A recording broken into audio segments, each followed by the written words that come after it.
Thank you. So I am currently joining you from North Carolina, where I've been meeting with our extraordinary FEMA personnel and federal, state, and local partners on the ground about Hurricane Helene's devastating impact and the progress we are making in our work to help North Carolina communities and aid in their recovery.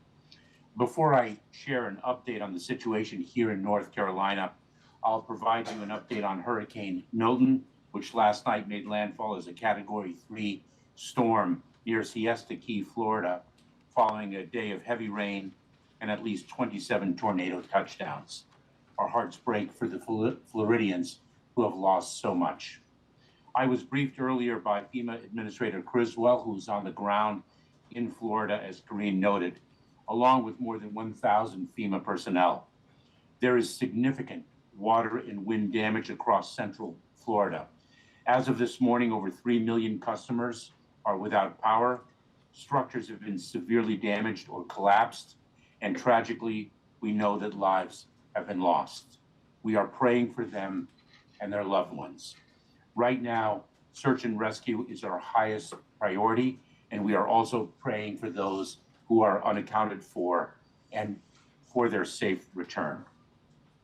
It is very significant that many followed local guidance and evacuated ahead of landfall. We cannot minimize the impact of that. It is imperative that everyone continues to follow the direction of local officials.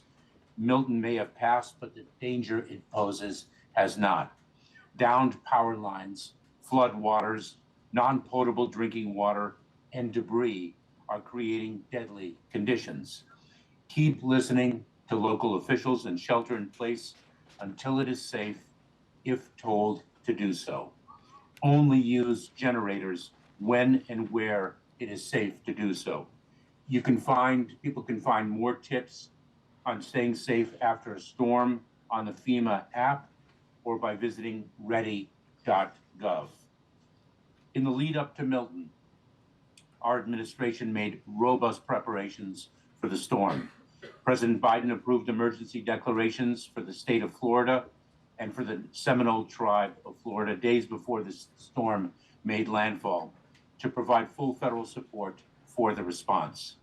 We pre-positioned supplies, including food and water, 20 helicopters, 60 Department of Defense high water vehicles with ladders, 1,300 U.S. Coast Guard personnel, and 1,400 urban search and rescue team members across Florida in anticipation of the storm, and staged hundreds of ambulances to assist in the transport of hospitalized patients.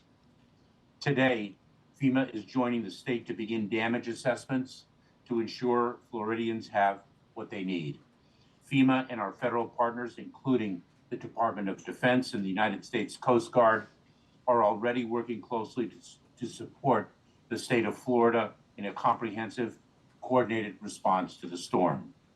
To reiterate President Biden's message yesterday, every available resource is being deployed as fast as possible to impacted communities, and we will not leave until the work is done. The same is true for communities devastated by Hurricane Helene, including here in North Carolina. President Biden and Vice President Harris were here last week, as was I, and we will continue to support impacted communities and first responders on the ground. More than 10,000 federal staff are on the ground supporting Helene and Milton response efforts across the Southeast. Since Helene first made landfall, urban search and rescue teams have rescued over 4,300 people.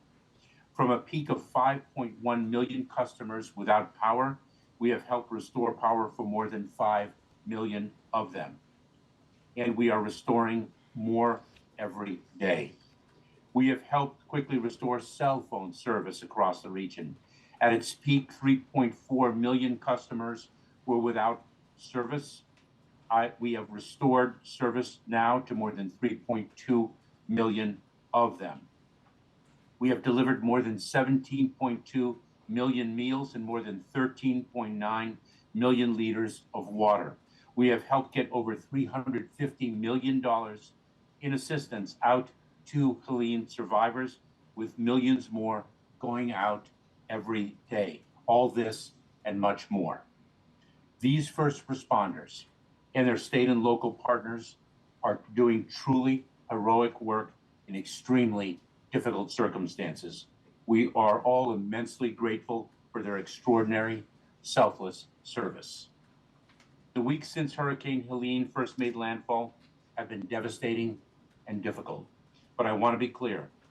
We have the capability and the capacity to respond to and recover from multiple simultaneous disasters. No resources needed for Hurricane Helene response will be diverted to respond to Hurricane Milton.